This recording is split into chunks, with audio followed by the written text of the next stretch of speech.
اس وقت اہم ترین بات یہ ہے کہ ملک کا نظام نہیں چل رہا۔ ظاہر ہے آپ کا سوال ہوگا کہ میں یہ فکرہ کیوں کہہ رہا ہوں۔ میں یہ فکرہ اس لیے کہہ رہا ہوں کہ اس وقت اداروں کو موجودہ حکومت کوئی کسی طرح کا ساتھ اس کا نہیں دے رہی۔ اسلام آباد میں جو کچھ ہوا، آج تک پرائم منسٹر یا وزیر داخلہ نے یہ نہیں کہا کہ ہم حکومت ہیں، جو ہوا ہے اس کے ذمہ دار ہم ہیں۔ اس صورتحال میں یہ الگ موضوع ہے اور میں اس پر الگ بات کروں گا، لیکن سوال یہ ہے کہ حالات اور کرائم کیا بتاتے ہیں۔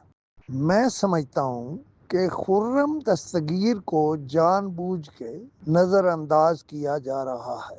ہو سکتا ہے میں غلط ہوں، لیکن وہ شاہد خاقان عباسی کی طرف دیکھ رہے ہیں۔ شاہد خاقان عباسی نے کل جو کام کیا کہ وہ فیصل آباد گئے اور بار سے خطاب کیا، شاہد خاقان عباسی کو یہ کام تیز کر دینا چاہیے۔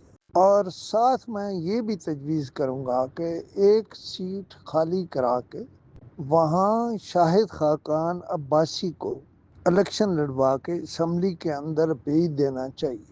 ملک کی معاشی حالت کی جو فکر مندی شاہد خاقان عباسی کو ہے، وہ کسی اور کو نہیں ہے۔ لہذا میں اس پر بڑی طویل گفتگو کر سکتا ہوں اور شاہد خاقان عباسی کے حق میں کر سکتا ہوں، لیکن شاہد خاقان عباسی کو اب تک تو لحاظ رہا ہے نواز شریف کا، لیکن میں سمجھتا ہوں کہ وہ اب نواز شریف کا لحاظ نہیں کریں گے۔ اور ساتھ میں یہ اطلاع بھی دے دوں کہ جنوبی پنجاب سے بہت سے خاندان، بہت سے لوگ شاہد خاقان عباسی کے ساتھ آنے کو تیار ہیں، اور وہ لوگ بھی آنے کو تیار ہیں جنہیں ٹکٹ نہیں دیے گئے تھے۔ یہ ایک چھوٹی سی صورتحال ہے جو میں نے آپ کے سامنے رکھی ہے۔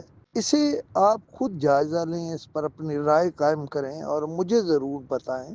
میرا نمبر ہے فار فیڈ بیک 0307500879۔